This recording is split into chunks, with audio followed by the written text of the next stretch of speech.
British Columbians did tell us tonight that they want us to do some things differently. They want us to work together. They want us to work across party lines. And they want us to find a way to get along so that we can all work for the province that all of us love so very, very much. British Columbians have waited 16 years for a government that works for them.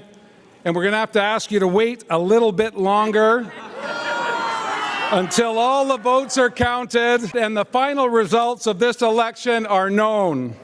We're here to work with anybody. I see no reason why it can't last a full term. BC Greens know how to work with people and compromise. We're not in this for political gain. We're in this to ensure that good policy is put forward.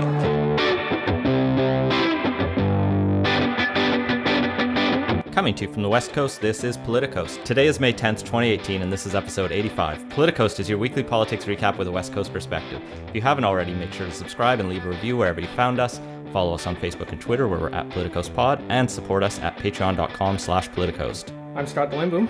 And I'm Ian Bushfield, and today we're joined by Jillian P Stead. Welcome to the show. Thank you. Today is a special, anniversary edition of the election, so we're going to have you help us remember the year that was. Yeah, it was just a year ago. I guess it would have been officially Tuesday, but would have Close been enough. Yesterday, yeah.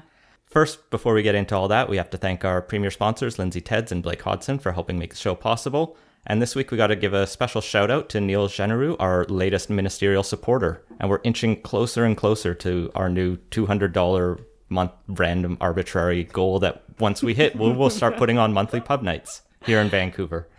We're also in partnership with BC Today. If you're not getting this newsletter already, you should. It's a great way to keep up to date with what's going on in the legislature if you're not there. Sign up for a free 2-week trial at britishcolumbiatoday.ca. Use the offer code POLITICOAST, all lowercase, to get 25% off once you decide to stick with it. Jillian, who are you? Who am I?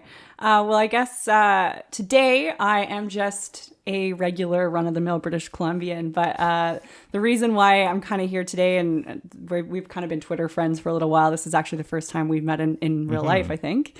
So the reason why I'm here today, so I used to be a BC Liberal Party staffer. I was running the digital campaign this time last year. I guess I would have been slightly hungover and very much sleep deprived and a little bit confused, to be honest with you, not really sure what was going to happen next. We held a live show on that night, and we're going to record. It was our first live show. We were going to record our reactions once the results were in.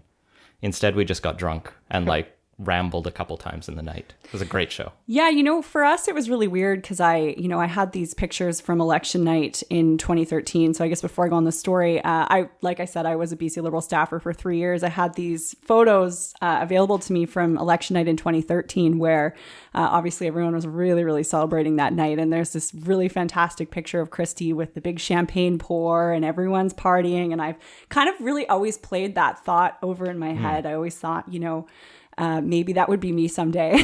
And so, it was a pretty interesting night that night, kind of waiting, are we going to bring out the champagne? Are we not? Are we not? Are we going to do it? And it was just kind of, it ended in a very purgatory way, I guess. But yeah, so this time last year was the manager of the digital campaign. I had a team of 6 or 7 staff with me. It was 28 days of pure, just hard work. Like I said, not a whole lot of sleep, a lot of Twitter battles. And it was, overall just a lot of fun. I kind of came into politics in a really backwards way. I was a journalist before I was with the BC Liberals.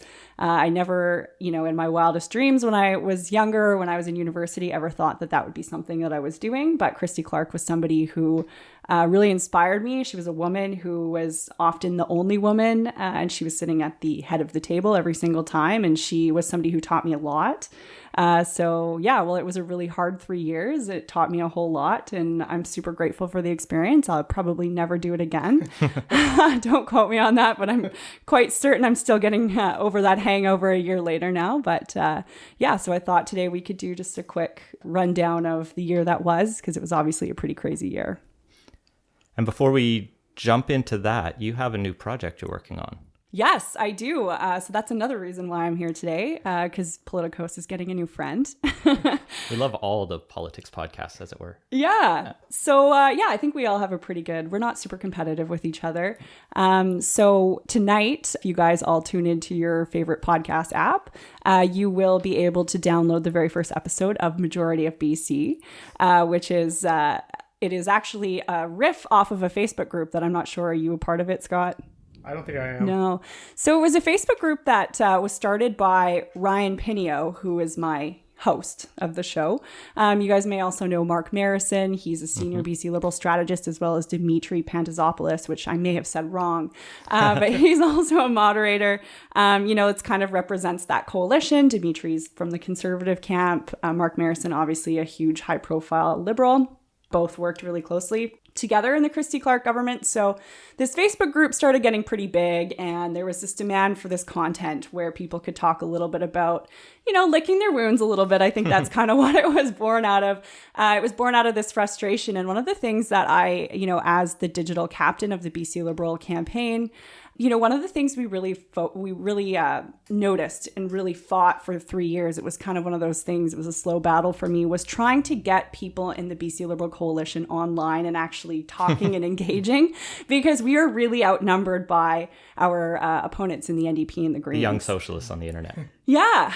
And it was a huge challenge for us, for sure. Right from the time when I started the job in 2014, when I was kind of given a mandate by my boss and the former president of the party to really modernize the party and to really try and bring pick our digital socks up a little bit. So it was something that I always really tried to get these people to do. And I kind of always, sometimes you'd have to resort to these scare tactics, like, we're getting outnumbered out there, and we tried everything we could, and we got to a pretty good place. I mean, Team BC 2017 was a pretty good hashtag at one point in time. Definitely got hijacked by trolls, but such is life. I'd be doing it all wrong if that wasn't the case.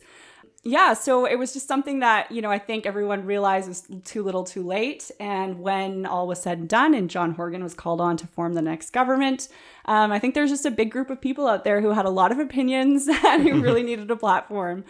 So Majority of BC, the Facebook group was started. And then we thought how do we take this a little bit further? So I was approached to help start up this podcast. So I'm the executive producer of it. It's dropping tonight. Like I said, Ryan Pinio, the Facebook group moderator, he is the host. And every single week we're going to have different guests. And it's very much our value proposition. It's a little bit distinct from you guys because it's obviously very much an insider BC Liberal camp, right? Every week it's going to be focused. One of the things I really don't want it to get to is an echo chamber. Sure. I want to make sure that we're using it. And this is part of the reason why I was brought on for editorial control quality, was just to make sure that we have fresh ideas and we make sure we have a diversity of voices going in there. It's not just about, beating up on the NDP. It's about what do we do to move forward and how do we make the majority of BC, 60% of the people who did not vote for an NDP government, how do we make sure that we are actually doing something productive about that? Great. We'll include links in the show notes so that people can help find that. Can I hear it? We'll probably give you a little boost on Twitter. Cool. I guess I should also shout out West Coast Views, which is like the green version of what you're talking about with friend of the show, Ryan Clayton. We might have mentioned him before, but just so, and if eventually NDP hack podcast starts up, no offense. That's exactly what it is. We can give them a shout out too. Yeah, no, and I guess we can also shout out our friends. Obviously in the BC Liberal camp, we have our friends at ICBA Cast. We wanted to make sure that we were a little bit different from them. Obviously, they're producing really great content, but they're really doing it from sort of a quote unquote free enterprise perspective, really strong on those jobs in the economy. So we definitely want to be different from them as well. Make sure that everyone gets their own piece of the real estate. Well, let's change tacks and go into the main segment, A Year for the Books. So as you mentioned, it's been a year since the weirdest, I guess, election in a long time in British Columbia history, with that effectively tied result, which is historic. I think one other time in BC we've had something so unclear. But before we get to that, I think it's good to talk about the campaign. And I think we had the recent episode where we talked with Rob Shaw and Richard Zussman about Matter of Confidence, and parts of this might be a rehash of that. That's a good book, and it definitely informs what I'm probably about to rant on about. But let's look at the campaign. And so you were involved on the one side. How did you see that campaign shape up? Well, I'd love to just tell a story of actually the writ dropped on the 11th. Fortunately, my grandfather passed and I had to go to the States to go to his funeral, and I was uploading the platform from the airport in Phoenix. It was very kind of the team to allow me to go and do that at such a critical time in the campaign. But I was given the platform, and we were doing some promos of the platform pieces the day before the writ drop, so the 10th. And one of those pieces was the tolls capping, so the $500 cap.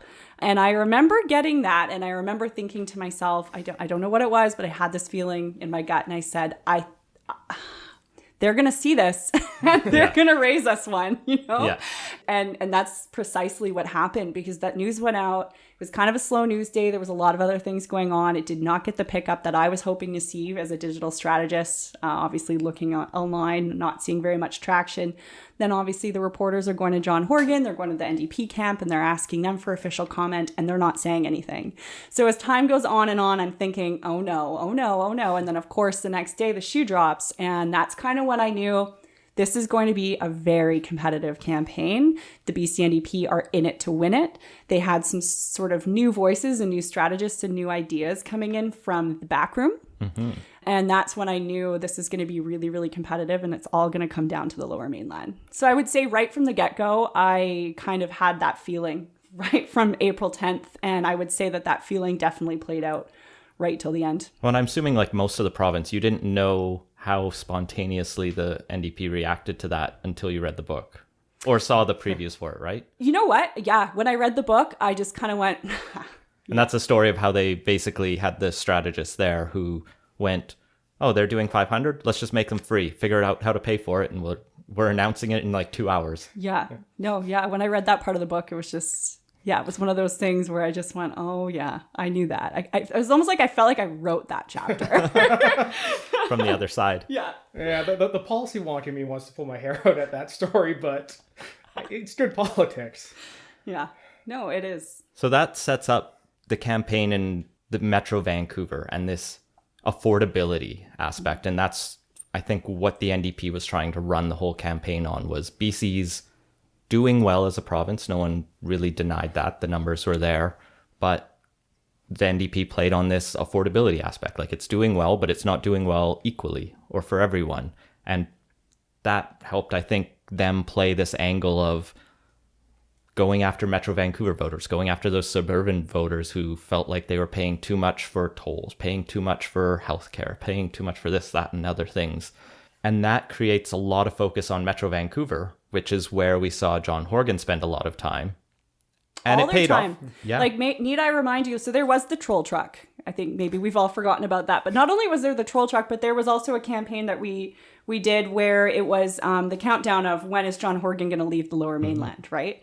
And that was another one where I thought, from a strategy point of view, good one to get under his skin a little bit, right? But from an overall perspective, like the gut check that I did with this was, I don't know that this necessarily matters. Although I will say, the NDP did pull off that strategy in the end, but they did it at the cost of three NDP stronghold ridings. My good friend Doug Klovchuk, who worked his bottom off from, before 2013. He was a candidate in Columbia River Revelstoke in 2013. He never gave up. I mean, he took the lawn signs down when he lost in 2013, but he kind of put them back up right away. Like, he never gave up, and he worked his ass off every single day to try and win every last vote, and he did. Also, a big shout out to my friend Ellis Ross up in Skeena too, because that was one of those ones where it could have gone either way. Obviously, in both those ridings, the incumbents were not rerunning. There were some nomination issues within the NDP camp because of their pursuant to their constitution. But Ellis Ross was another huge, big ticket candidate who did a really, really good job. And then I guess the last one would have been obviously Cowichan Valley went green. Which, you know what, props to Sonia Furstenau.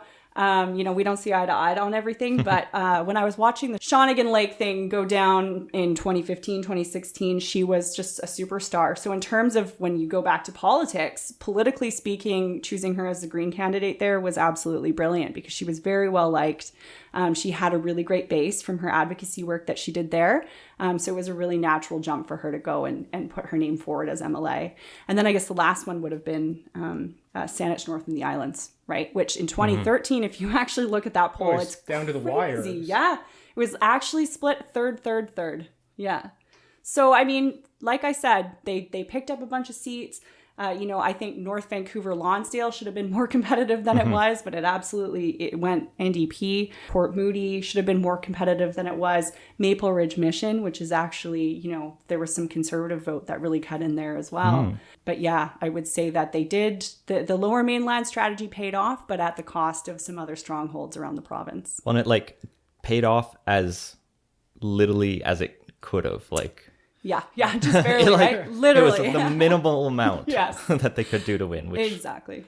resulted in this really tight, nerve-wrenching election night, which, as we mentioned, gave us no clear result for, it felt like hours, but it was 2 was weeks. hours. It was weeks. It was 2 weeks. Yeah. Because there's that 9-vote difference in Courtney Tomots. Yeah, there was. It was absolutely insane to think that it came down to 189 votes. And so now everyone who says, every single vote counts, well, just look at British Columbia in 2017. We got put in those textbooks about that. We are a Wikipedia note if there ever was one. Well, we didn't at least have to get down to the coin flip or I think people were trying to figure out what happens in a tie in BC. Yeah. And I totally forget. I remember looking that up. But I know there in some provinces it is a coin flip. In some they draw lots. In others it's just a re-election. Wow, yeah. In any case, it's kind of ugly. But I'm pretty sure it was one of the random draw, whether it was a draw or a coin flip, but don't think it would have led to a re-election. so we have this long undecided period. Christy Clark takes the opportunity to say, I'm going to lead a minority government again. But you were in that room on election night, right? What did that feel like? So I actually got pulled off of the digital campaign on the last day to go to Burke Mountain. And Burke Mountain, Coquitlam Burke Mountain is the full name. That's Joan Isaacs. I think she won by something like 70 or 80 votes. Yeah, that was the other one that was super close. It was very squeaky. And my friend Jazz Joe Hall in Richmond, Queensborough was also around the 80-90 mark. Which was a brand new riding. British Columbia has never had that before. And Coquitlam Burke Mountain is one of those ridings that's very bellwether, right? It goes back and forth, back and forth. So that night for me, I keep coming back to that party. I drove home so, with the radio on, my phone was dead, was door knocking all day, doing polls, drive back to the waterfront, get ready. I had to buy a new outfit at the Aritzia. Thank goodness that our campaign office was close to a mall in Coquitlam. And I got there and I think everyone was just waiting to have that first drink. And that first drink didn't come till midnight or something like that, And even then it's kind of a trepidatious, what's happening? Yeah. No, it was just, it was the most bizarre feeling ever. It's you worked so hard. For me, it was 3 years, and, but it was every single day for that 28 days. And for there not to be a solid conclusion it was definitely an interesting moment for sure. So moving on, after the election, there was that up in the airness as everyone was kind of scrambling to figure out what happened. So what was going on kind of in the 2 weeks between the election and the recount? For me, a lot of editing, what does our caucus look like on our website? There was just, it was like I said, it was just this feeling of where do we go next? Is this an opportunity? Trying to gauge what Andrew Weaver's next steps were going to be.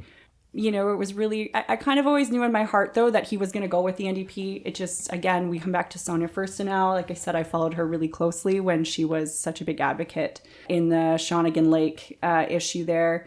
I kind of knew in my heart that that's the way that it was going to go down. But of course, at the same time, being a partisan staffer for so many years, you're just you keep checking your phone every 2 seconds, you're refreshing Elections BC. I can't, I would love to get the data analytics on, the traffic that was to that website in those 2 weeks, because I think there was even a day where it went down for a little bit. Yeah. Yeah. Well, and even on election night, there was something going on in Andrew Weaver's riding where his results weren't coming in. And everyone was pretty confident he was getting reelected, but Like the phone lines were down or something There was a ridiculous. power outage, I think, or something. But they actually had to drive the results down to the Elections BC office. That probably comes back to some of the changes recommended that we can get to a little bit later. But Yes. I'm all about voting on the blockchain, but that's another episode. Oh. Yeah, no, so I think that 2 weeks, it was really just, as somebody who was so emotionally attached to it was being somewhat resigned, but also, refreshing my phone all the time, constantly on Twitter, out with my friends who I haven't seen in a month, like, come on, have a drink, have dinner. And I'm still just sitting there refreshing Twitter, just trying to hold on to, any last glimmer of hope. But there were celebrations as well. I mean, like I said, I got some really, really amazing people elected. Like to see that really emotional video when Ellis Ross was elected, former Haisla chief. It was a really, really emotional time for him and his community. And it was a really, really beautiful moment. Like I said, Doug Klovchuk was another one. And, I think there was this feeling in our party, the people who knew that they were also kind of on the same page as me. They kind of knew the fate. There was also, I think some people who genuinely thought this was an opportunity to do something new, like to turn the page. So there was a little bit of that going on as well. Well, the turning the page in a way happened fairly quickly for Clark when she introduced her throne speech. And this came right as the NDP and Greens were starting to announce their confidence and supply agreement. And this throne speech she introduced, which was largely nicknamed the clone speech because it seemed to pick up literally everything from the NDP and Green platforms, even the things that didn't go together.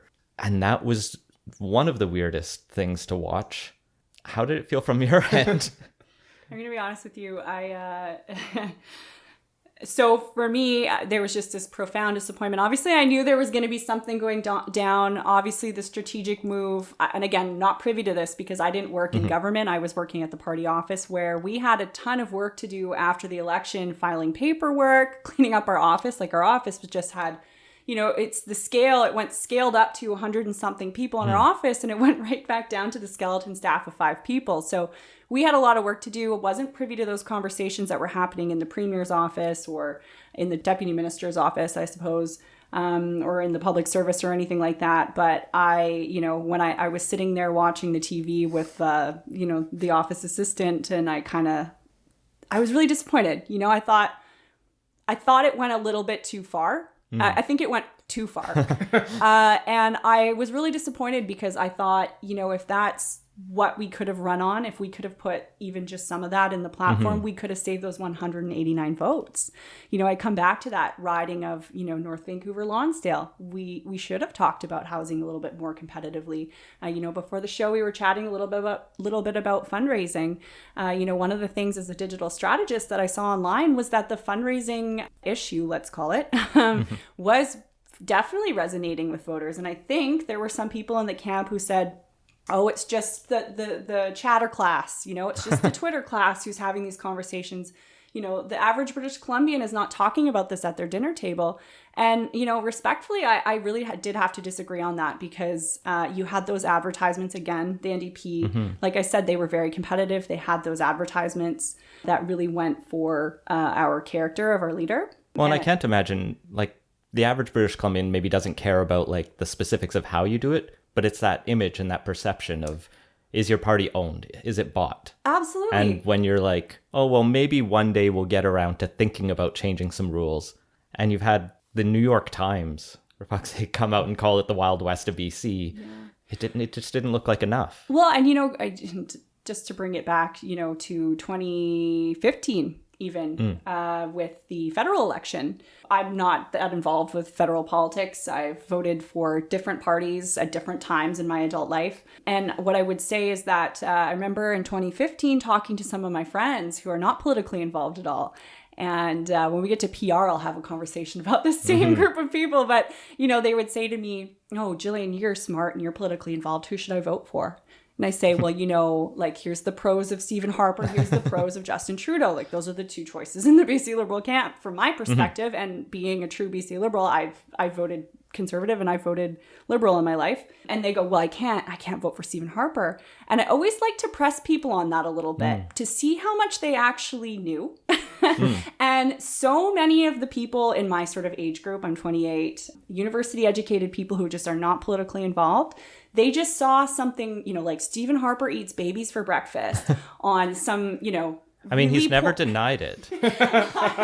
on some poorly made meme that someone made on, Microsoft Paint in 19 whatever, and Windows 99. And, you press them a little bit harder. You say, well, what is it about Stephen Harper? And I mean, he absolutely had his faults, but they weren't able to come back and say anything. So what I'm saying is that there's this big group of people out there now. They see one negative image on social media, and it's got a little bit more urgency and trustworthiness, and it feels a little bit more official and personal when it comes from somebody that you trust and that you're friends with. So I think there was a lot of that going on for sure. And so I would argue that I think that we should have put it in at least the platform. I was disappointed that we didn't put it in the platform. I mean, to be fair, we were talking earlier, Scott and I, about the fact that we were going to appoint an independent panel to basically look at these fundraising rules. And Christie's argument was that, politicians shouldn't be deciding who, cuts the checks or whatever, which I think that argument has merit. But I would have loved to have seen us, at least put it in the platform, because I think it came 3 or 4 weeks a little bit too late. So that takes us through the clone speech, and that was followed up by a couple bills to that effect. I think the campaign finance came forward in there, and they forced the NDP and Green to vote against them. But it was actually impressive how once they'd signed this confidence and supply agreement, which we'll get to in a second, they just became a block, and they're like, we're bringing the Liberals down. They voted no at every chance. I think they killed a bill on first reading for the first time in BC history, which is just one of those weird little facts. Usually everything at least gets to be considered. They wouldn't even let the Liberals introduce the bill. I mean, it's what they had to do, right? Yeah. Or, well, I don't know if they had to, but... It was political. It was all political at that point in time, right? Yeah, it was staking out as strong a no position as possible. Yeah, and it was for the 6 o'clock news too, which I guess is not technically the 6 o'clock news anymore. It's more like the tweet from Richard or Rob or Binder or whoever. But yeah, I think there was a lot of that going on, because one thing that we haven't talked about yet, and I think we're probably getting to it, is that there was a very real chance of another election. These guys, you come back to election night that year ago that we're talking about now, where John Horgan, you guys might recall, he didn't actually ever concede. When he went in and did his speech, it was I'm not saying anything until the fat lady sings. In this case, a very thin lady. But, I think there was 3 victory speeches that night. One of them had a decidedly sort of downer tone. One of them was very hopeful. And then there was Weaver, who was just ecstatic, right? He's I got 3 people on my caucus. Best Green in the North America. Exactly. So these guys were still campaigning right down until that call that John Horgan received. So they passed the non-confidence motion, and Christy Clark takes her sad walk, and the description of that in Matter of Confidence. That's sad. I'm going to push back on you on that. It was sorry, the description in Matter of Confidence was pretty somber is maybe a better word. Yeah, I mean, I can only imagine like I said, I'm a huge fan of Christy Clark. I can't even imagine going through that in such a public way, having helicopters following your vehicle to the Lieutenant Governor's house. I mean, she had cameras in her face, and she just got in the most public way defeated. But I still, obviously these were all my friends, people who worked really, really hard and who really believed in her, all standing there lining the halls of the legislature, clapping and cheering her on. And I would have just been a mess. But she was she handled herself with a lot of grace in that point in time, I thought. And then Judith Guichon calls John Horgan fairly quickly. We still don't know what it was all said in there, but we do know Christy Clark asked for another election right after she said she wouldn't. I mean, people push back on that. I think it's what she had to do. Yeah. Maybe. Yeah, admittedly, and it comes back to that, like I said, it was this flip-flop of what's going to happen. I booked a flight to Germany leaving the 27th, and I booked that in February because it never occurred to me that there would be an in-between. It was, we're going to win a majority on the 9th, or we're going to lose. There was only 2 copies of the speech, right? Until there were 4. And, it was just so I was actually on a plane when all this was unfolding. And I'm really glad I was, because I know it was a really emotional time for a lot of people who had worked in the legislature for a really long time, a lot of people who had worked really hard, really, really good, honest, hardworking people. And so I actually, I'm not too privy to any of those details, but I want to say that it was probably the most page turning part of the book for me in A Matter of Confidence, was that end part. I thought they did such a beautiful job of mixing everybody's narratives together. And I thought, from the people that I talked to who were in the room from our camp, they said that it was pretty accurate and that they really nailed the tone from their perspective. Well, one thing we have kind of passed over a little bit is the supply and confidence agreement that got put together and the negotiations around that. So yeah, what was kind of going on in the back rooms while that was being worked out and negotiated? Again, I wasn't in the back rooms, and the people who were in those rooms were very, very much hard at work, right, fighting for their lives. And again, I was away. I was off and having fun in Europe. But my understanding of it was that the BC Liberals did try to negotiate in good faith. I think one thing, I'll give you a little sneak preview of our podcast that's dropping tonight, because we talk a little bit about this. We actually had an insider with us on our first show. I think that one of the things that I think we did try to bargain in good faith. I think one of the things, though, was that ultimately, if we were to win the support of the Greens, I think that it would have just been the BC Liberals and the Greens were just way too far away on some things. And in the long run, it actually, I think, would have been detrimental to the BC Liberal Party, because they would have had to make such fundamental changes to the things that they really believe in. Site C, Kinder Morgan, those are probably the two biggest ones there, right? It really did come down to natural resource development. So I think that in the long run, everybody must have known that. That's, again, it's pure conjecture, but that's probably what I think. Sitting from the outside, it always seemed like Weaver was sympathetic. Whereas he was always on better terms with Christy Clark than he was with John Horgan. You could see that in the debates. Oh, especially. Yeah, they were nasty with each other. But prior to that, there had been a collegial atmosphere between the two of them. Christy Clark had passed a couple of his pieces of legislation that he brought forward, a couple issues. She'd taken them on, the heels in the workplace and the campus sexual assault things specifically. Two big important bills. Yeah. So I think my gut reaction was like, oh, maybe he's probably seriously undecided. He hates Horgan, but his platform is closer. I didn't know at the time, though, how much Sonia Furstenau hated Christy Clark on a deep personal level for the Shawinigan Lake stuff and all of that, but that kind of gave away the ultimate ending. Yeah, and one of the things that I found fascinating about the book was the Ministry of BC Hydro. I mean, I never knew about that. I thought that was really interesting as a way to, really sell Site C for Weaver and his supporters, which, it was really interesting. I actually had the privilege of going to Site C on the campaign last year. I took the flight over there with the media. Keith Baldry was on my flight. Richard was on my flight. We went to Site C and I did a couple live hits there for the membership and our volunteers and all that, just to show people, because so few people get to see Site C. And I thought one of the things was, I think it is a good project for British Columbia. I think it's a massive project. Yeah. It's very expensive. But I think one thing I would have really loved to see was us sell it a little bit harder in a more retail way to a broader base of British Columbians. So I think it would have been cool to start talking about, where do electric vehicles fit into this? How do we talk about that a little bit more? I wish that we had kind of moved away from just the jobs part of it. And how do we find a way to make Site C applicable to people in Surrey and Abbotsford and Burnaby and whatever? A new pitch that everyone gets an electric car. Yeah. Greens love electric cars. You could have sold them, or at least done a good job at trying to sell them on. Might have been able to get 180 votes. Might have, yeah.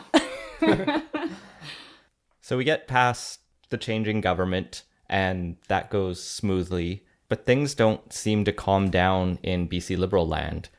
There's rampant speculation from the moment Christy Clark loses the confidence vote that she's going to resign. And it seemed inevitable. It just wasn't clear what the timeline would be.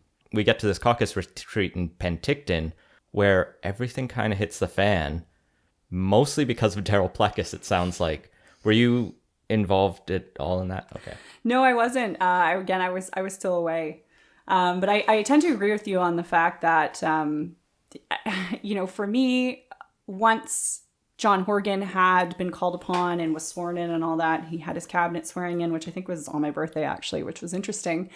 I thought to myself, how is she going to go from the premier's office to the opposition benches? And especially when it's being the leader of the opposition is a really honorable job. It's a really important job. But especially when it was just so close, and it was just like, everything just seemed to just not work out ever so slightly.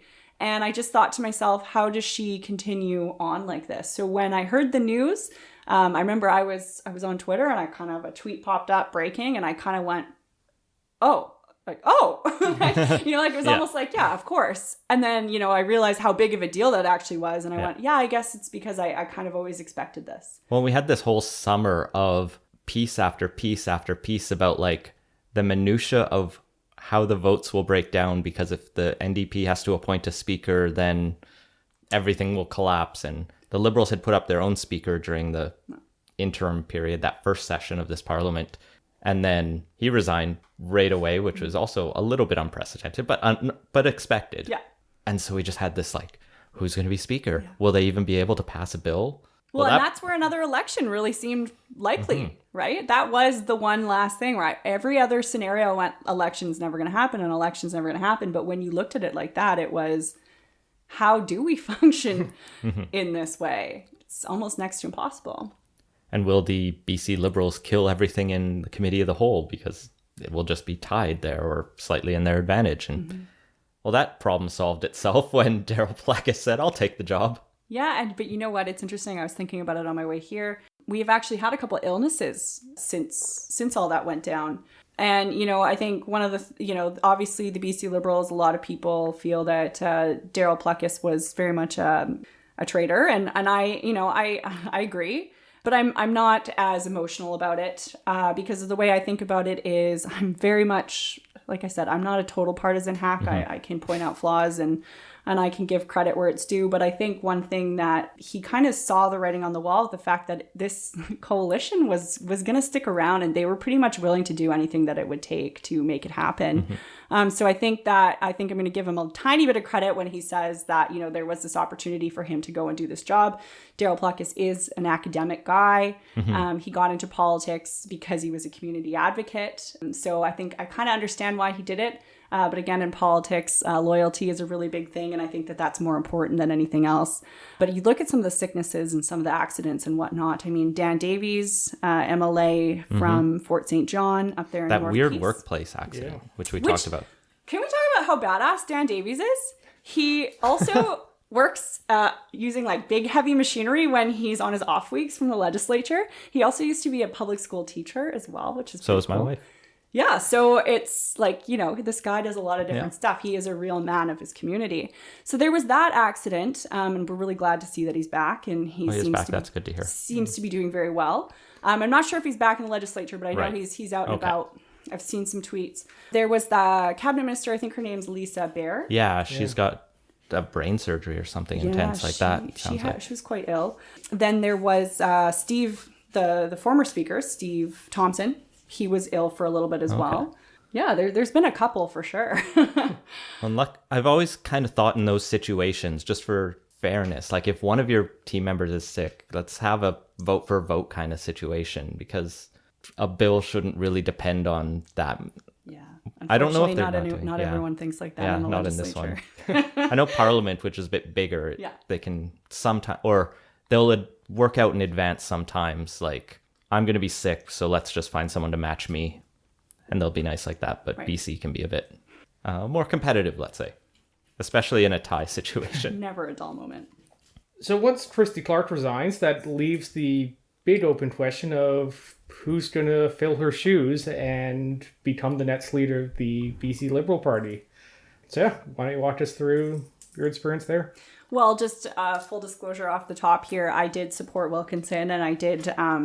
big fan of Katie Merrifield, who's now the executive director of the BC Liberal Party, who is very, very capable, very smart individual. When Katie Merrifield and Andrew Wilkinson call you and ask you to step up, you do it.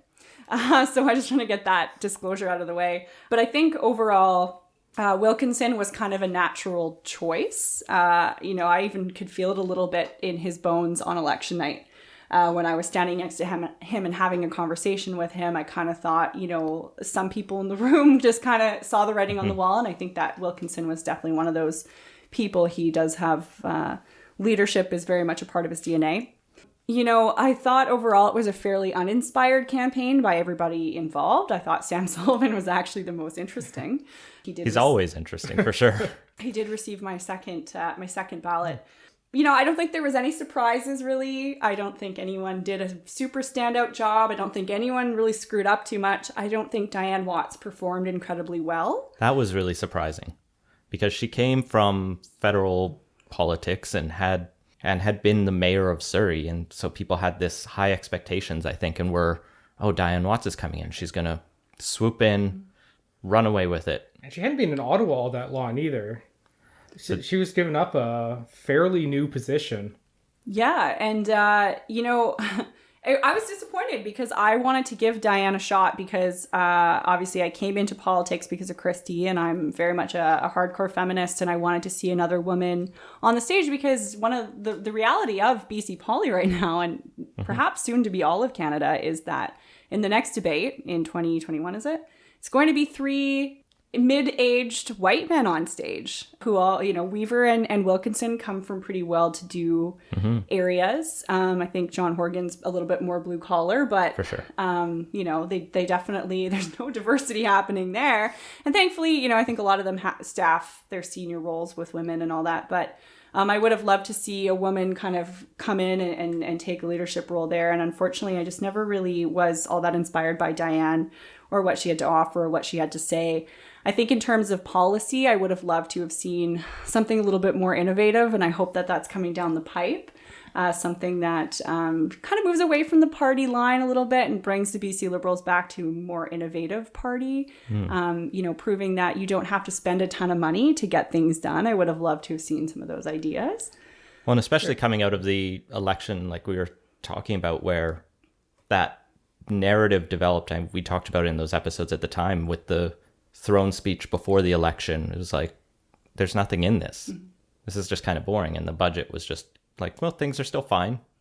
It's like, people are worried about housing. Maybe acknowledge that at least. And that became a problem. Yeah, I agree. And I think, one thing I do want to say is I do want to shout out Michael Lee, who was a newcomer to the scene, won his seat in Vancouver Langara for the first time in 2017. Somebody who I worked really hard with at the party when he was a membership chair. Very, very intelligent individual. But one of the things that I thought was really interesting about him is that, all things considered, I think it was the best campaign in terms of execution. And I think that was large in part due to the staff that he kept around him. He had some of the most talented political staffers in the province, certainly on our side of the camp.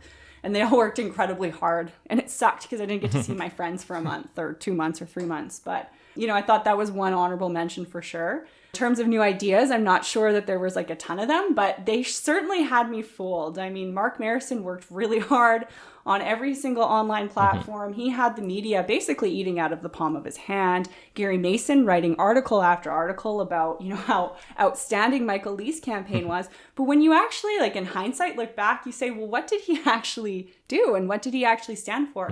And it was just a really positive message that was really, really well executed. So I think that was maybe a highlight out of the camp that I found particularly interesting. One thing that I did notice, at least a little bit I have my ear to the ground in the BC Liberal circles, is that there was a very clear no Diane Watts camp that kind of was spread throughout all the other campaigns. You kind of touch on that a bit, on where those sentiments came from? Because I found that a very interesting feature of this leadership camp. Well, I think with anything, when there's a clear front runner, there's going to be a lot of hate being thrown towards them. And I think from the start, and this is right when I came back from Europe, she was the media darling. I mean, Mike Smith was writing about her weekly, or if not bi-weekly, or twice weekly. I think that everyone had really high expectations for her right out of the gate. She had, big power players like Brad Zubik on her team. So I think a lot of that was really just generated out of fear. She was different. She was a woman. She was an outsider. She didn't carry the baggage that the 3 cabinet ministers on the stage did. She didn't carry the baggage that the former Vancouver mayor had. She had way more experience than Michael Lee did. So I think it really just came out of fear. As for was it actually really realized at the end of the day on February 3rd when it came down to the vote, No, I mean, she was pretty competitive. She made it all the way to the second to the last ballot. So yeah, I think I think that she did actually better than I was expecting in the end. So we come to the result. Andrew Wilkinson wins on The final ballot, yeah. And he started near the bottom and slowly worked his Middle. way up through It was middle. Yeah, you can't start at the Sullivan, bottom. Yes. Sullivan, Stone, and DeYoung were towards the bottom. Yeah. And then Michael Lee, Diane Watts, and Wilkinson kind of remained competitive. And like I said, Michael Lee actually, he pulled it pretty far, and there wasn't a huge margin between him and Wilkinson on the third vote. And it was like the third conservative leadership race across this country broadly, with this like come from behind ranked ballot win after we saw Andrew Scheer do it at the federal level, or Doug Ford, I guess, did it after. And it seems like center-right parties are having trouble coming to a consensus about which direction they should go. But he's been going from there, and I think that's a good way to pivot into what the government has been doing since they took office. I printed off the confidence supply agreement before we started and like kind of went through all the promises. They actually did fulfill quite a few of them very quickly in that first budget. I think that was a lot of them were low-hanging fruit and with quick legislation like the campaign finance reform, which generated a bit of controversy because of the timeline of it. They said basically it will come in a little bit later, and we're bringing in some David funding. Eby was on record for a very long time saying you could do this in 1 week or in 1 day or 1 afternoon or whatever. So yeah, I think And we'd introduced the bill 6 times, but apparently those bills were not that great.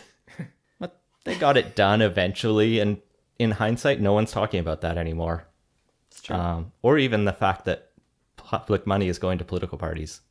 Maybe that will come back up eventually, but everyone's kind of just gone, oh yeah. Well, now they're talking about lunch.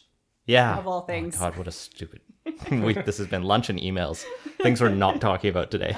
I'm sure we'll probably hear about it when the next election happens and suddenly finance is back in the news. Well, and you've got to think that Andrew Weaver's never had access to this type of money before, right? Whereas the BC Liberals and the NDP are a little bit like, oh, this is peanuts compared to what they were operating on, especially when you look at the NDP's financial returns from after the election. You look at how much money came into them, and it just really goes to show that it does follow the government. There was some fascinating stories. I forget who wrote them. Probably Rob Shaw, I want to say, looking at just individual corporate donations that just like switched the day of the election or the day of the government's change Transition, on July 18th.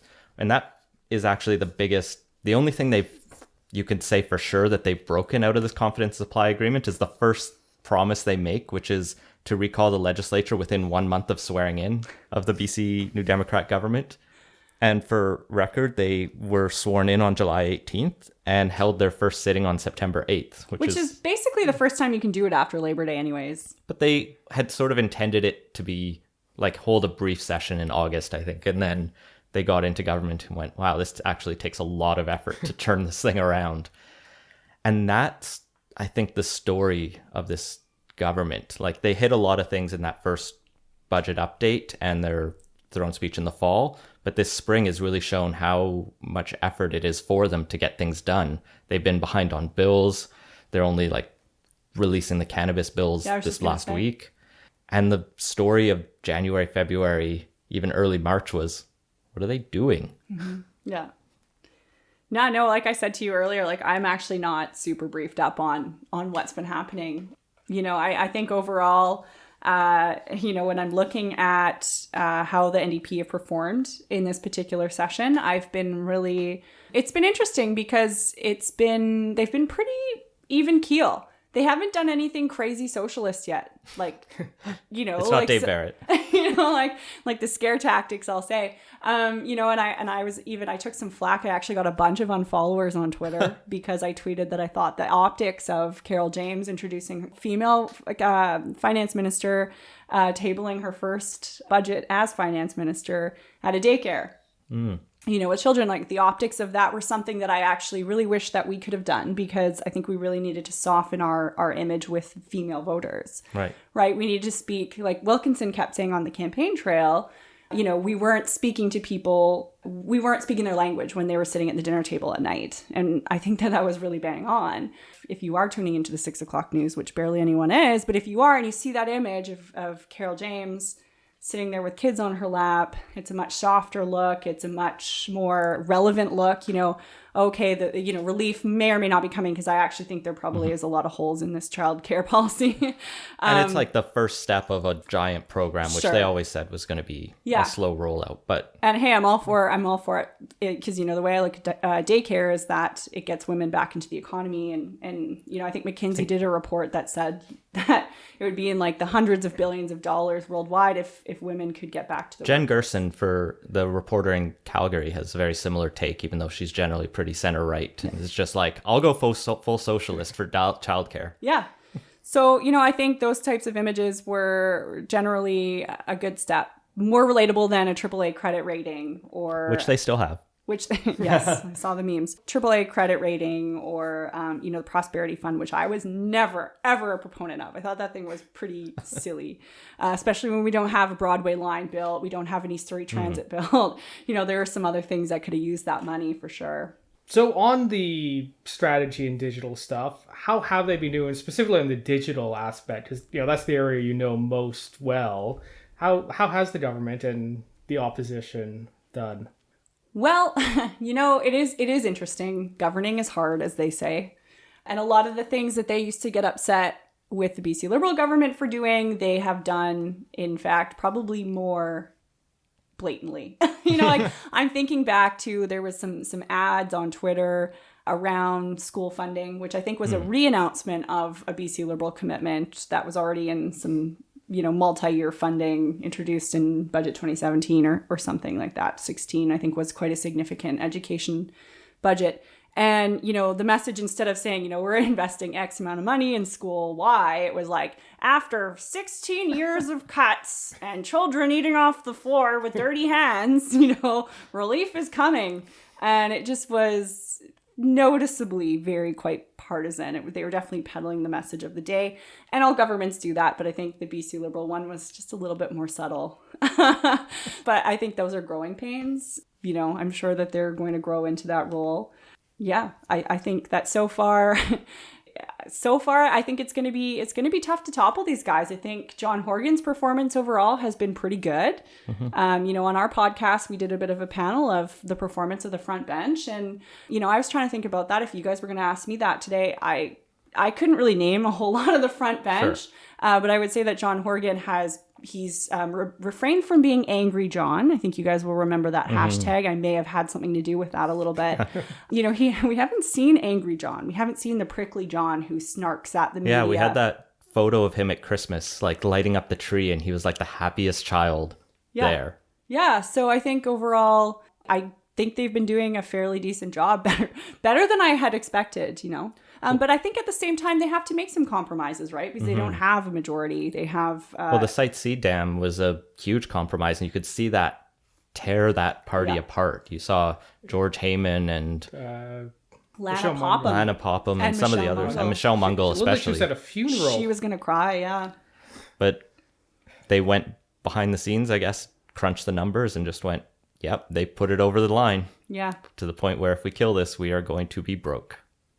Yeah, and I mean, John Horgan had a lot of different positions on Site C over his time as energy critic, and like I said, a little bit more of a blue collar guy than some of his more activist caucus. Well, and that really came out with this weird pro LNG announcement they had a couple weeks ago, which we still haven't figured out where that came from, because it was suddenly like, oh, they're trying to out Christy Clark at LNG. Well, and I'm like, why isn't Weaver? I mean, well, he had that Weaver bizarre... went off the top. Weaver's gone off the top so many times. Yeah, he had that bizarre press conference there where it was just like, you know, reporters just like have at me basically, you know, which is something that these reporters are not used to, right? They usually have minister staff saying like, no, that's enough. And the ministers are getting ushered away.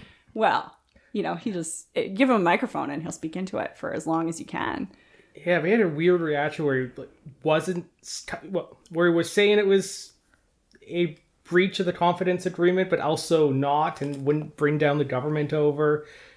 The reaction was just confusing. He has threatened to bring down the government like 3 or 4 times on Twitter, though, since And that's kind of the contrast. Like, Horgan's been very even-keeled, like you say. He's done well, and he's kept his caucus and his cabinet especially in line, where you have divided personalities on there, but otherwise doing a pretty strong performance. I think Lana Popham had one thing she got in a little bit of trouble maybe for, like a letter to fish farms that was a bit more aggressive than I think anyone was used to, but was maybe still within what the NDP wanted to say. But other than that, they've kind of all had this united front. Yeah. And they've all looked competent at it, which can be tough for a party that's been out of power for 16 years and has to draw new blood into very difficult jobs. Yeah, and there's a lot of jobs too to make that government go around. You think about how many people got fired and how many people they'd have to rehire to do those jobs as people who, you know, haven't ever had that opportunity before. It's definitely interesting times. So it does look like this agreement will be lasting for a little while. And the biggest reason, at least, is whatever this referendum will be in the fall. So maybe let's talk briefly about proportional representation. And then as I look at the clock, we might need to move it into next sections. Yeah. But there's a referendum apparently coming up in the fall, yeah. but none of us know anything about it. Yeah. I think that's the biggest concern, really. And it comes back to, and I want to bring it back to retail, right? Because I am not a super policy wonk. I'm very much about like what makes sense to everyday people. And I bring it back to my same group of friends, university educated, bright people, hardworking people who still, as of June or July of last year said, so what like technically went down after the election? And you're like, because they don't even understand first past the post, really. They don't really understand what happens when they mark their ballot box down, because you learn it in social studies at a young age. And then if you don't do it in university, or you don't go to university at all, which is a very privileged thing to be able to do, then you kind of forget about it. So I think, you know, my concern is that already voter turnout's super low. Most people don't know what the heck they're doing when they're doing that. And then the next thing is that proportional representation is so confusing, and there's so many different models, and I'm a marketer and I work in communications. I'm like getting anxiety just thinking about the education part that needs to go around that, like the campaigns they're going to need to do to educate a bunch of people. They're going to have to be super accessible. They're going to have to talk to seniors. They're going to have to talk to young people. They're going to have to talk to people with fixed addresses, without, they're going to have to talk to people on email, phones. Like there's just so much that needs to go down.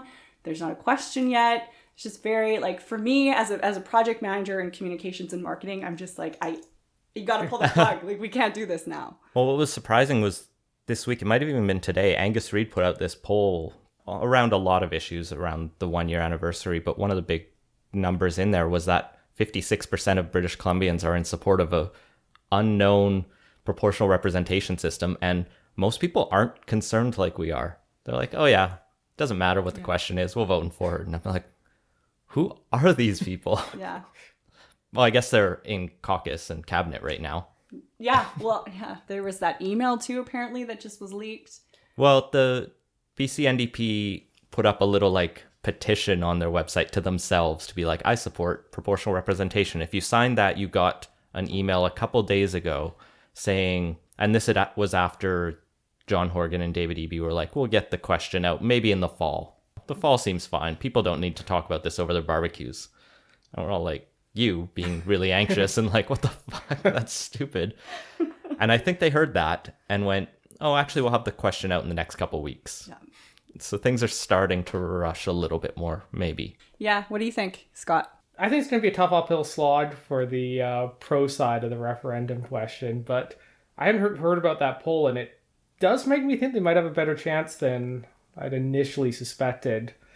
But it's also the thing that's holding the confidence and supply agreement together, at least for the next little while. So I suspect we won't see anything too crazy coming out of the Greens until the referendum comes down one way or the other. And then all bets are off.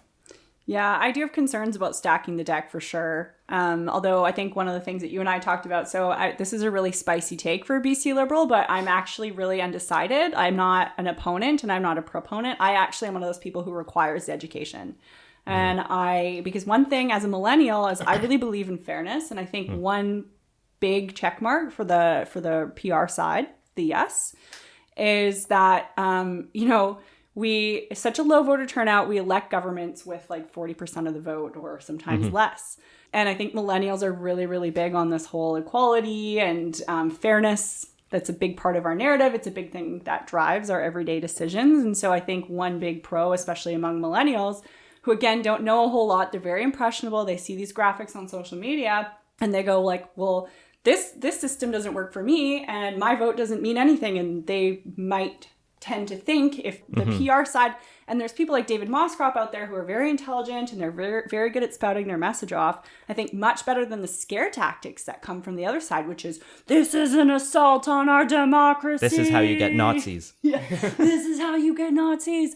And like, which I'm sure is true. Like, again, I see both sides of the story, but my concern is that the deck is going to be very much stacked. And the messaging on the other side is a lot more, especially in my demographic, which is now, I think, one of the biggest ones, if we actually end up turning out, is I think that that's a really good message. And it's something that speaks to me is like, well, let's have a look at this. Well, it's actually weird. This is the one election that the seat count actually reflects the votes because it was, 44. It's roughly, it might be a little bit still against the Greens, got but underrepresented as always, but it's the Exactly. closest. I think, what was it, the 96 election where the BC Liberals got more votes but lost?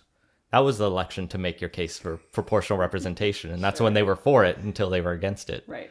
Any other quick thoughts on where this parliament or this legislature is going from here? I think we're in for the long haul, to be honest with you. I think, one thing that I found really interesting is Richard Zussman on his tour saying that he really thinks it's resting on this climate action plan.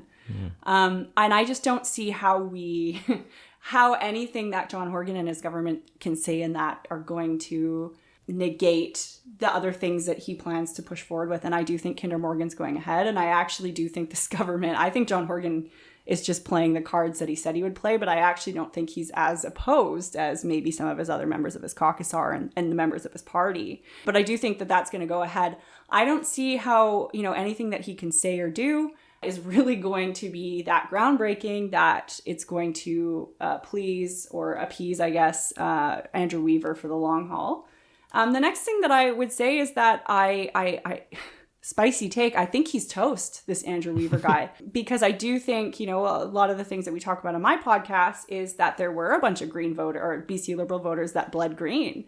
And, my Facebook friends included how when Andrew Weaver ended up supporting John Horgan said, I want another election. Like, this is not what I wanted. This was a protest thing that I didn't think would end like this. And now I have voters' remorse.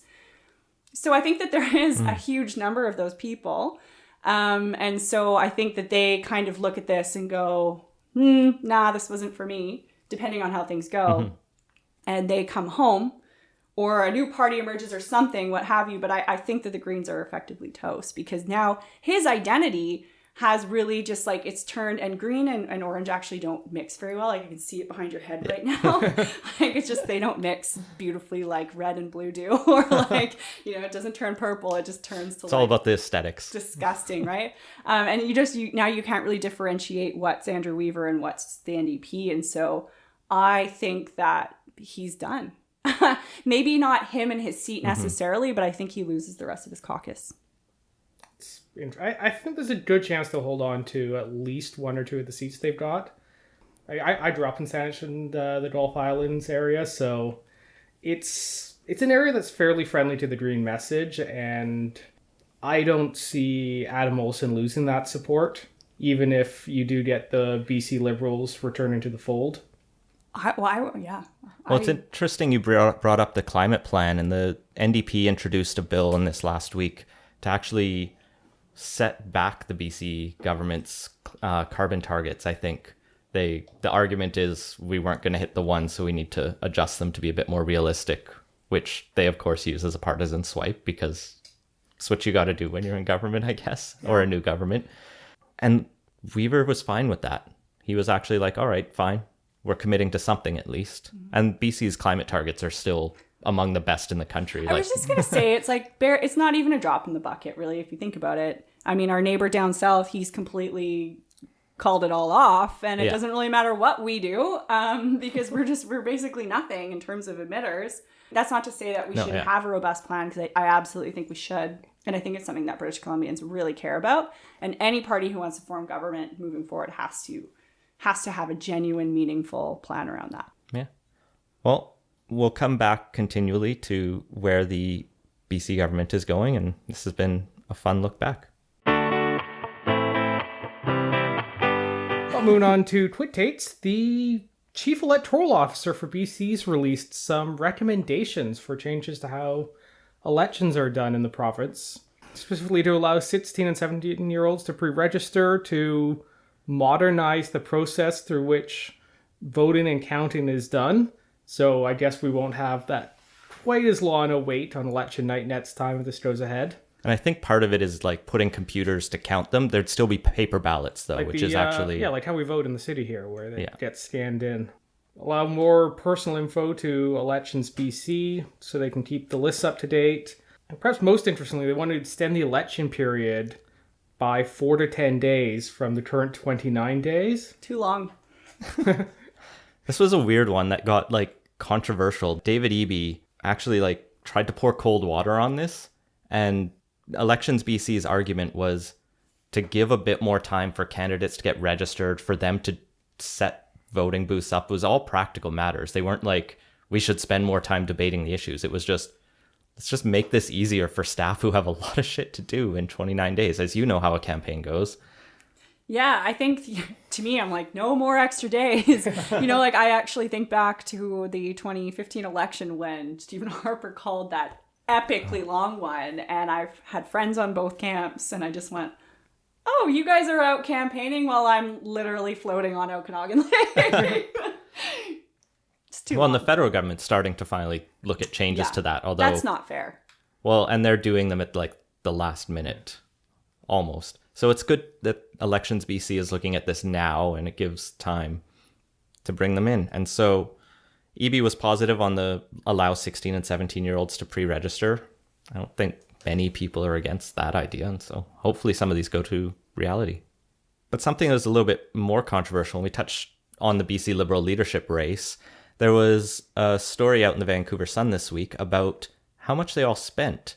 And it turns out the BC Liberals did set in a cap of $600,000 for how much each campaign could spend. And that didn't include the fees you transferred back to the party or any other transfers internally. So some people would obviously spend a little bit more. Diane Watts spent a lot more. She spent $1.1 million, and Michael Lee spent $988,000. Wilkinson spent about $735,000, which he says works out to about the cap. But it turns out there's no repercussions for this. The people who spent the most in the campaign were ultimately not very successful. So it does go to show that it doesn't matter how much money you spend. There are other factors involved. And Wilkinson was in line with what he was expected. And I think that's probably a good thing. It does kind of play into the ongoing frustration, I imagine, within the BC Liberal Party over, because this is following Christy Clark's leadership race, where there was a lot of talk about issues with the rules that went on there. And so it ultimately, like you say, it didn't matter because the guy who didn't break the rule won.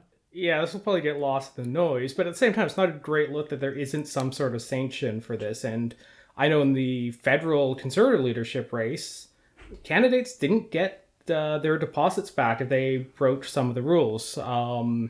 Kevin O'Leary didn't get a bunch back because he missed some of the debates, and he's still in like $600,000 worth of debt or something. And Brad Trost also didn't get his deposit back because of the leak of the membership list to the firearms group. Well, coming back to the ongoing Kinder Morgan reference question, last week I think we mentioned that Canada had applied to intervene, and well, now Saskatchewan has gone us too, as they want to argue in this case that the federal government has more jurisdiction than the provincial government, which I just find funny for Saskatchewan because they just told the Supreme Court of Canada in the Como beer case that no, we should be able to regulate our own beer.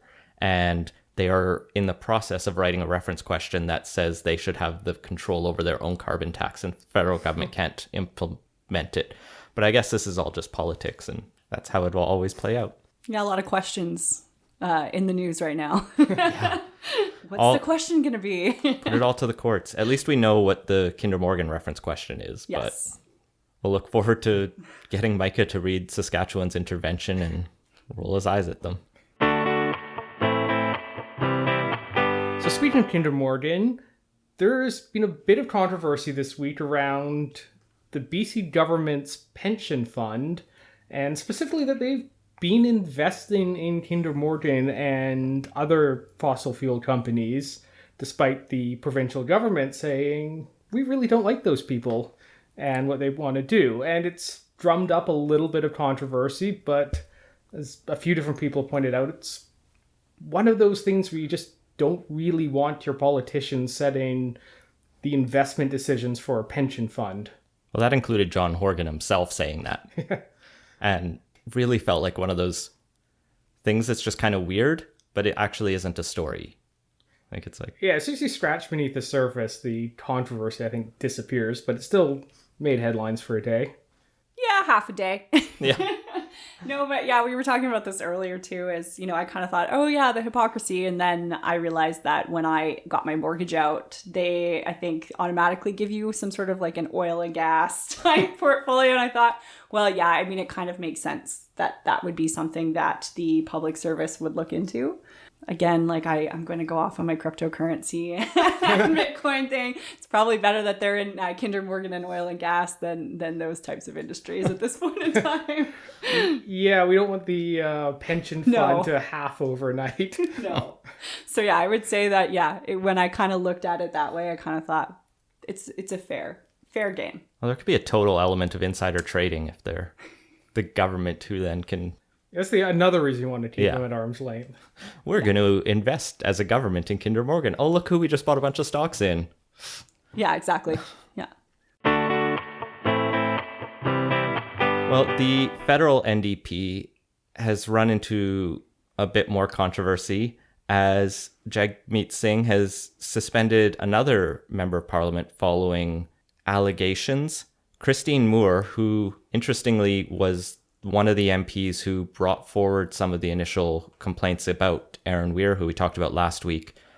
A story came up about her sleeping with a veteran who had appeared before a committee she was at.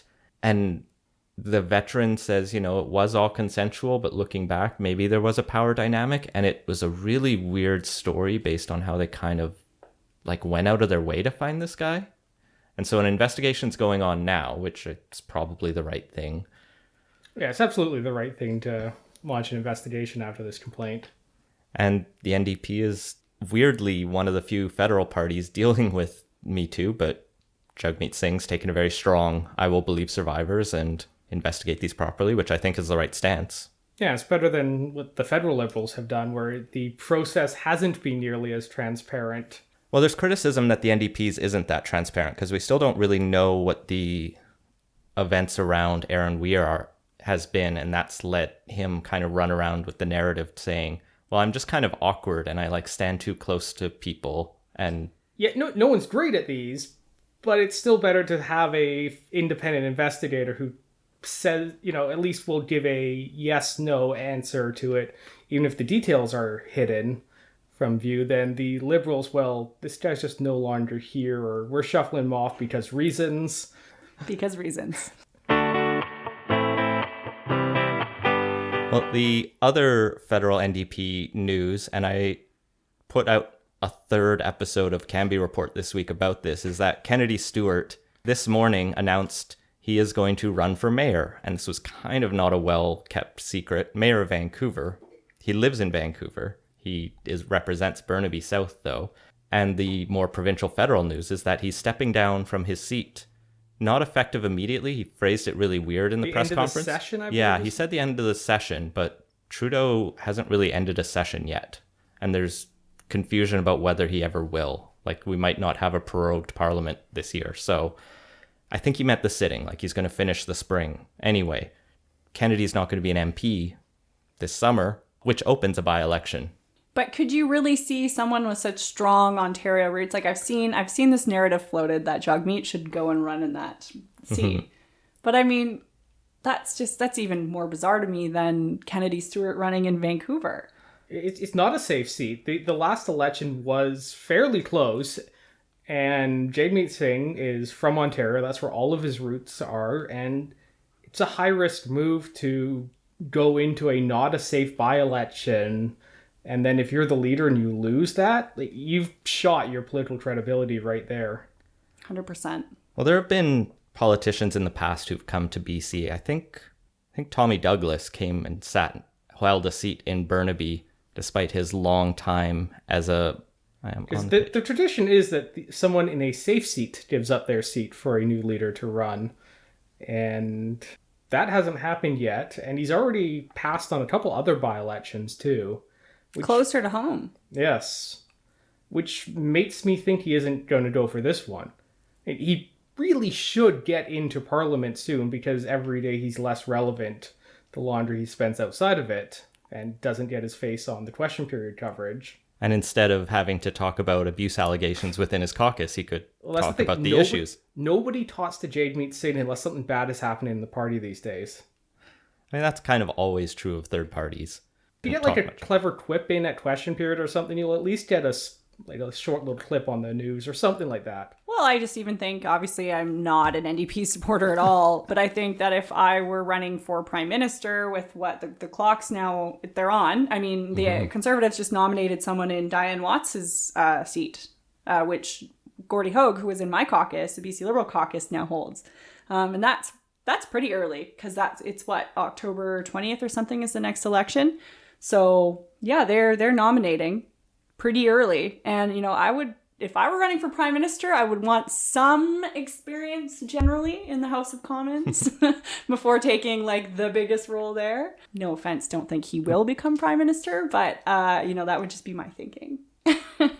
Well, we'll keep our eyes on the Burnaby by-election. I guess I meant to mention this off the top, but sort of a show housekeeping note. We stopped talking about Vancouver politics when you, Scott, were going to run for the NPA nomination, and that's not happening anymore. No, it isn't. So, as you alluded to with the 3 Canby Report episodes this week... We didn't do one last week, to be fair. A lot's happened, and specifically within the NPA with Hector Bremner being disqualified for reasons that are not entirely clear, or at least not publicly clear, because seems like a internal power struggle more than anything else. Unless you ask parts of Twitter, which are just toxic. You should never ask Twitter questions about that sort of thing. So yeah, the process basically isn't going in the fair and open way they said it would, so I've decided to step back from the NPA. What happens after that is still being discussed and figured out, and I'll hopefully have an answer sometime next week on this one, and we'll see.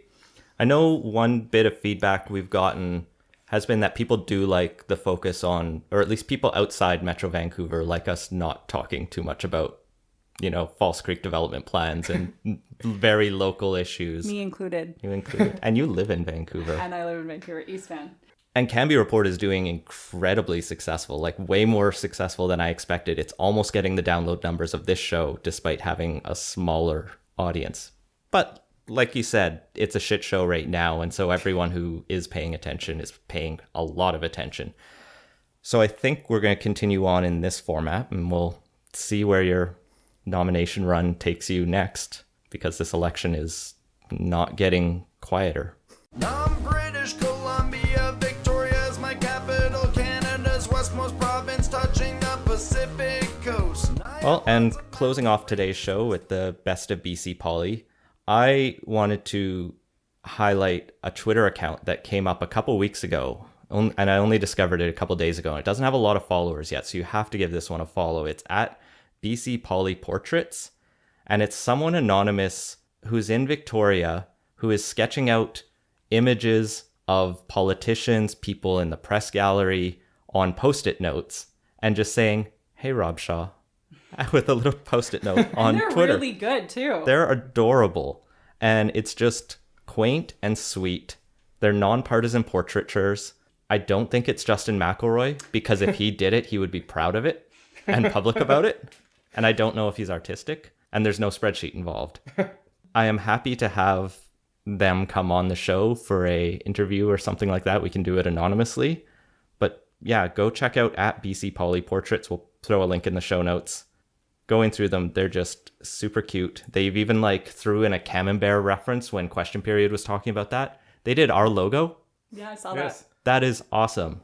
I am so happy right now. Yeah. I was almost going to ask for them to do something like this, but cool. That's my shout out. I don't know if either of you saw anything fun on Twitter this last week. Fun? No. Happy. All right, well, My Twitter's been very narrowly focused in the last few days, so... Mine too. Like, I haven't actually been following BC Poly this last week because I'm just like, oh, this is now happening. Oh, and 2 more things. Like, as I was editing this episode with Kennedy Stewart for Canby Report, the NPA blew up again. So there'll be lots more to happen on there, but do DM us or send us those tweets to #BestOfBCPoly so that we can keep the segment going and be a little bit less bitter and toxic on the internet. That's what it's meant to be. Jillian, we didn't actually ask you to say where people can follow you on Twitter. So I am on Twitter. I'm at Jillian P Stead, Stead, Stead. I tweet occasionally. And your show will be at? Our Twitter account for the show is at Majority of BC. And of course, we've got the closed Facebook group. But we will be able to have that episode for download wherever you download your podcast apps by tonight. do you have a website? We do have a website. It's majoritypodcast.ca. Thank you for joining us today. Thanks for having me. It was awesome. And that has been Politicoast. Find links to the stories we mentioned in the show notes at politicoast.ca. Make sure to subscribe wherever you listen to podcasts and follow us on Facebook and Twitter at politicoastpod. Leave us a review and let us know what you think. Support the show and get early access to our interviews at patreon.com/politicoast. And if you have ideas for the show, feel free to send them to us. Thanks for listening.